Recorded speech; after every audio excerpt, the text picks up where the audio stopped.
One more thing before you go into this that deal with gravity, and this is just something that I was thinking about as to what gravity actually is. And I've made the assertion before, as have many engineers and physicists and whatnot, that gravity is a product of electromagnetic energy. I believe this unequivocally. There are many scientists and engineers that absolutely agree with this 100%. Many more that believe that the universe is indeed an electrical entity and gravity has nothing, no role whatsoever to play in it.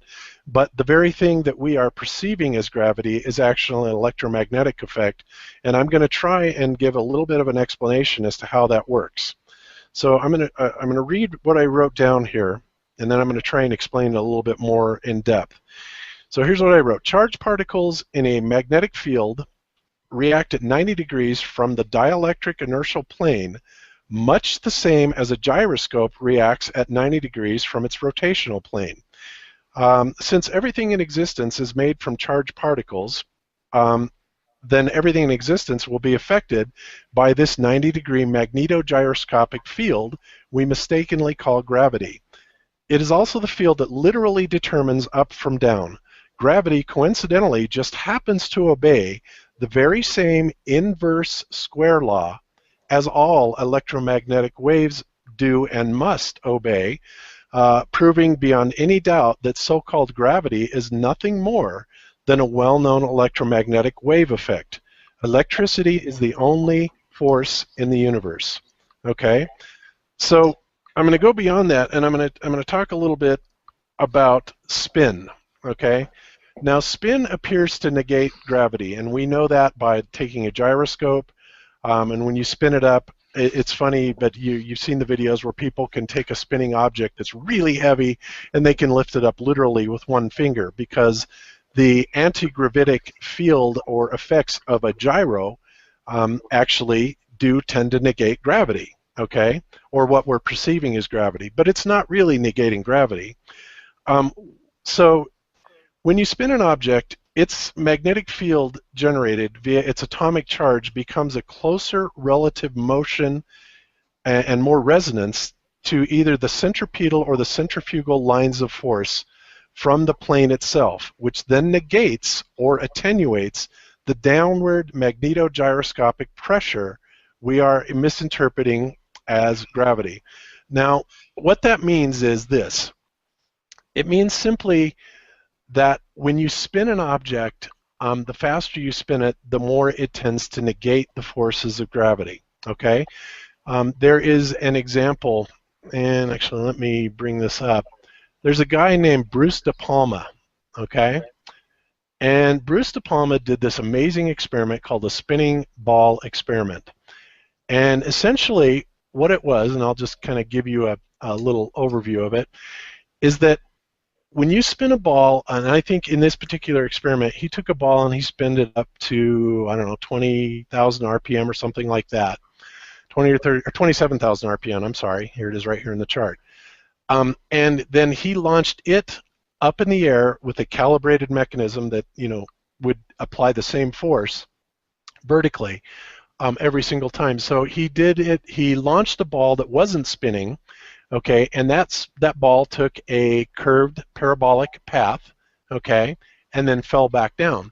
Then he took the very same ball and he spun it up to 27,000 RPM, and what he noticed is that the ball took a higher trajectory, it went up faster, went higher, and came down slower, all because it was spinning, okay? Now that alone annihilates Newtonian physics, Newtonian laws of gravity, the De Palma spinning ball experiment, but it really shouldn't be any surprise considering the evidence that we've seen from gyroscopes, and gyroscopes having this ability to negate gravity. So what I'm saying is that this gravitic field that we're perceiving, that's actually an electromagnetic field, is the dielectric inertial plane of the magnetic field that is here on the Earth. And when I say that, if you picture the Earth as a disk, okay, the dielectric inertial plane or the magnetic field is spinning along the surface of the flat Earth, okay?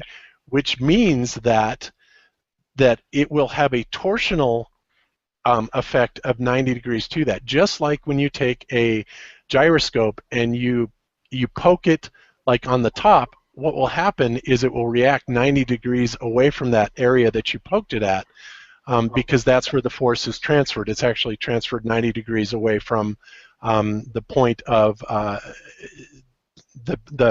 the gyroscope that you're actually touching. Okay, the same thing happens with the centripetal, the dielectric inertial plane of the magnetic flat Earth. Okay, it is spinning, and it has this 90-degree force that's pushing down, that is literally determining up from down. It's what gives us that up from down. And I've always gone along with, I agree with the argument that gravity is really more density and buoyancy. However, I've always argued that there's still something that is determining up from down. And of course, the ballers would say, well, that's gravity, that's gravity. I'm saying that's simply the 90 degrees force that is adjacent to the dielectric inertial plane of the spinning magnetic field on flat Earth. Okay, I may be right, I may be wrong. I wanted to throw that out there, but there is no doubt in my mind that what we're perceiving as gravity is without a doubt an electromagnetic force.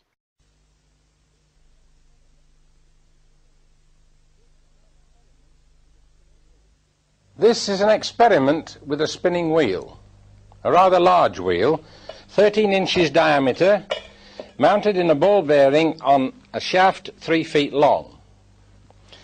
I am going to hold it like this and swing it in a circle and lift it with one hand, but only when it's spinning. First of all, let me weigh it to show you just how heavy it is.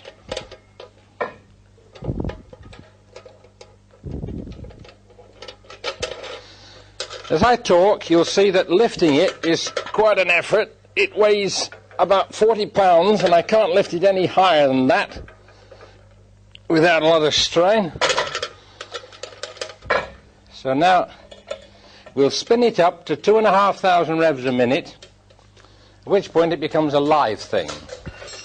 Then I shall lift it 5 feet in 3 seconds by going round in a big circle.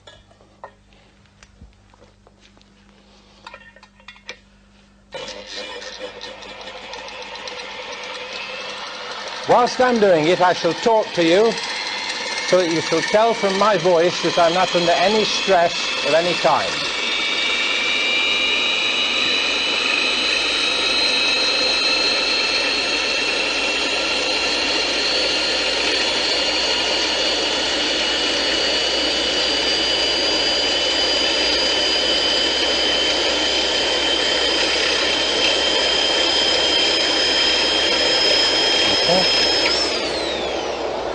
Now in a minute I shall let go with my left hand, and holding this remote end of the shaft only, I shall lift the wheel through 5 feet, all on its own with no effort on my part.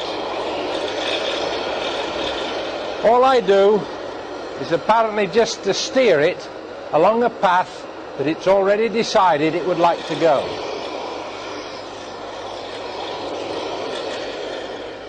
Then there's the question of how you stop the wheel.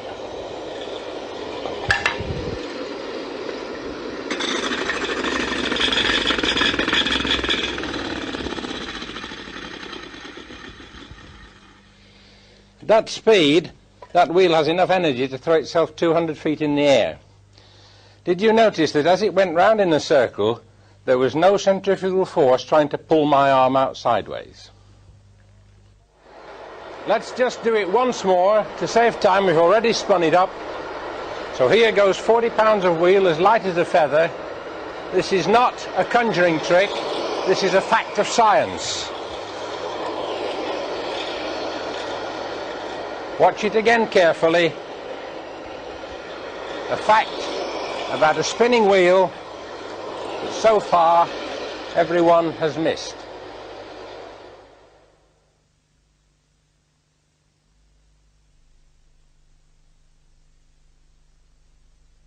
This little video I enjoy because this raises the question about gyroscopes. The gyroscope spins the atoms in the periphery at many times the force of gravity. In fact, they measure I remember those centrifuges where they used to put the astronauts for training in higher gravity. All of the nuclei in the atoms of the astronaut's body will shift towards the periphery, and the same in a gyroscope. Now this guy, while he was Professor of Electrical Engineering at Imperial College in London, Professor Laithwaite was invited to give a Royal Institution lecture. He chose to demonstrate his observations on gyroscopic force, coming to a series of false conclusions on gyroscopic motion. The false conclusions this is taken from the actual report about this. These Royal Institution lectures used to be broadcast after the event. His weren't. And the reason was he came up with false conclusions. That's usually weasel words for he gave or performed an experiment which we can't explain.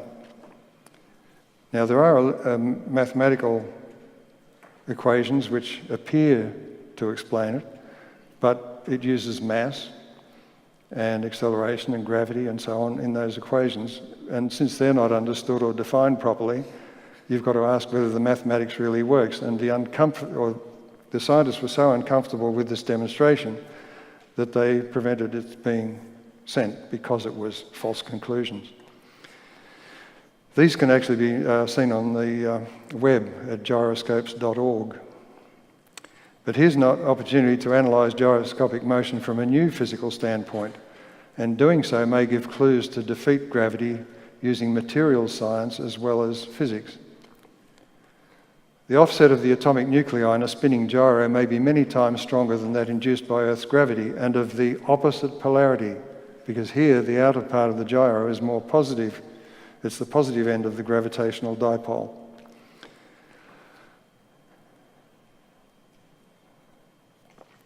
The experiment suggests the gyro becomes more strongly influenced by cosmic attraction than by the Earth. Watch this. Have we got sound? I'll balance that, first of all, like a seesaw. So there is a balance point. When I take this out here, of course, then the balance point is upset. It should tip down. We know that given the opportunity, it's going to do this if it can, but now we've balanced it, and we've balanced it about its centre of mass. So that if this gyro transfers its mass centre to the pivot, it should stay balanced. The question is, will it?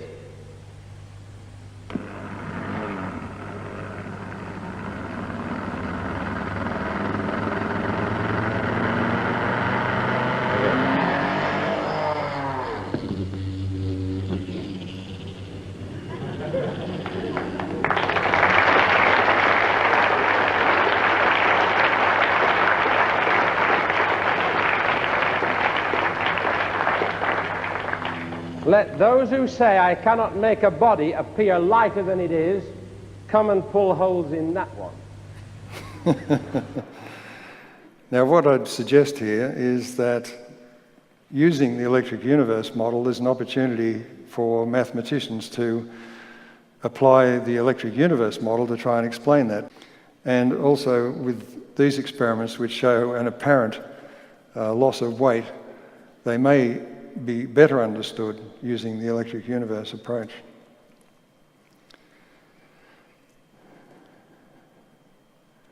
So, electrogravity.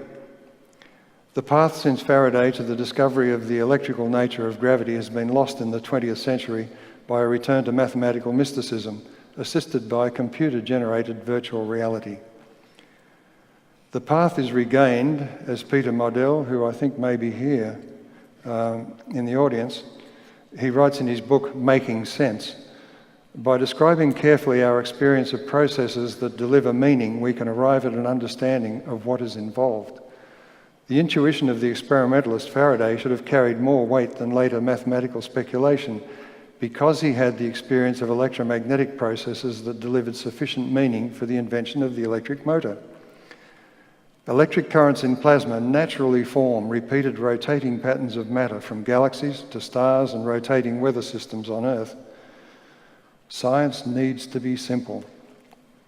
Resonant orbital systems of charged particles at different levels of scale within the atom may account for the nuclear force, magnetism and gravity. That is, one force to rule them all.